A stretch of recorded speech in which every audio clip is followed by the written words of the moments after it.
I mean, it's like in the news on every station now, and that's what's happening. Ooh, I almost feel a little sensitive. That's what's happening in Minneapolis, what happened with George. I received a text this morning from my goddaughter, who's just 19, and her name is Raina, and she wrote something to me, and I'm going to read it, but then I want you all to respond. She said, "My heart is heavy this morning. I was on Instagram and saw how people were looting Target and setting buildings on fire in Minneapolis."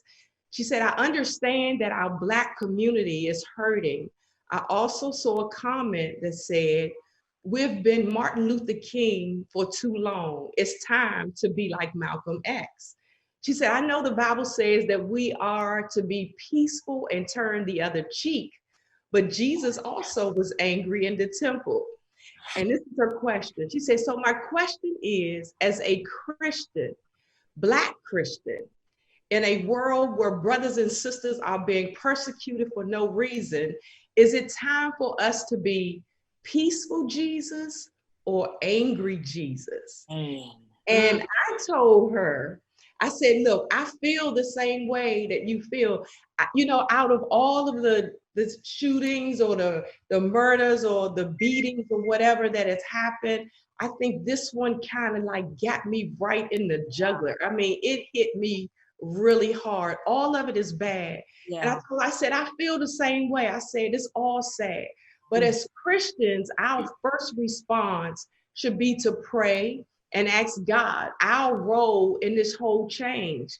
I said, "Some are protesters, some are lawyers, some are congressmen, or whatever type of leadership role that can make a change." I told her, I said, "I need you to use your anger to fuel your action for resolution opposed to hate. Hate only kills you. It doesn't kill the other person." And so I was having this discussion with her. And, I said, "Oh, I wanted to bring it to the show tonight because everybody is talking about it. And I really wanted to hear you all's perspective. Like Monique, you're a real activist in all of this. So what are your thoughts on this?"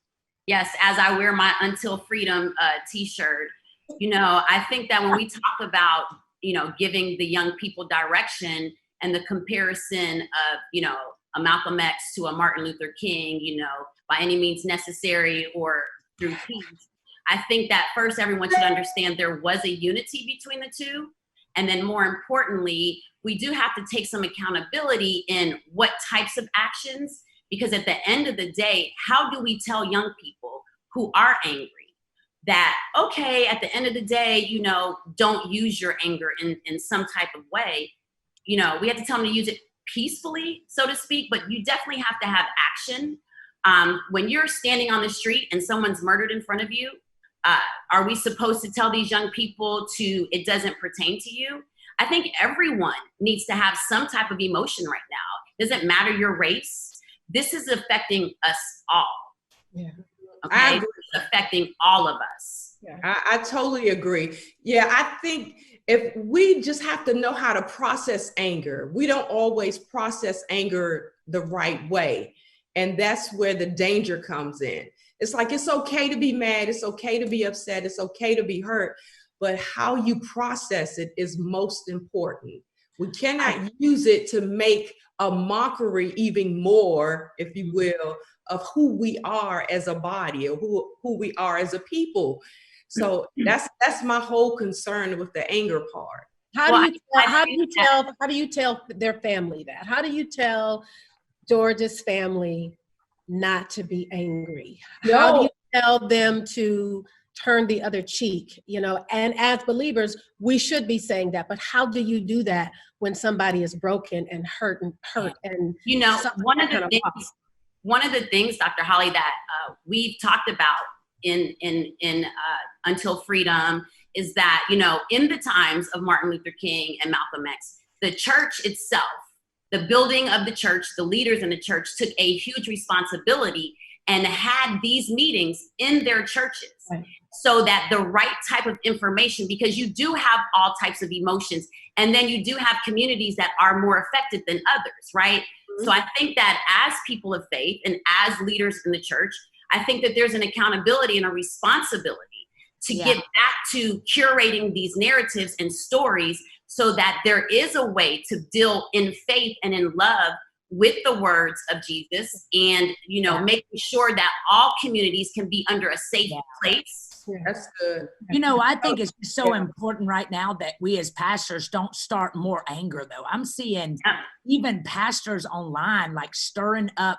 anger and almost racism themselves inside their churches. And what tears me apart is they are adding to the fuel when they're supposed to be causing peace. Absolutely. So right now, man, we got to realize people are, I said the other day, well, we got to pray. They said, but praying, that's all we do. But that's what we do. Prayer works, right? And I'm not just saying just pray, but when we pray and seek God for direction and how to handle it so we can bring about the change. Yes. Anger is a real emotion. God gave us that, I'm angry. emotion. But I think as a church or as a people, we are so reactive. I think it's time for us to be proactive, to get involved in the solution before stuff happens. I think that, it would be nice to see the leaders of the church, the pastors, the first ladies, having these important meetings on voting locally and understanding why it's so important to not only vote for who is in, the administration in DC. These policies can be changed, but it starts on making sure you're voting the right people in locally. And I do think that there's a huge accountability and responsibility to all of us who have a voice in any type of faith-based system. Agreed. Jewel? No, I totally agree with that. I mean, I think that also it does, but I also want to say this. I think that you're right. Every leader, whether they're in the church, socially, educationally, technology, everyone really should be saying something. But I also think that sometimes people go overboard in you should. No, let me take responsibility. What am I going to do?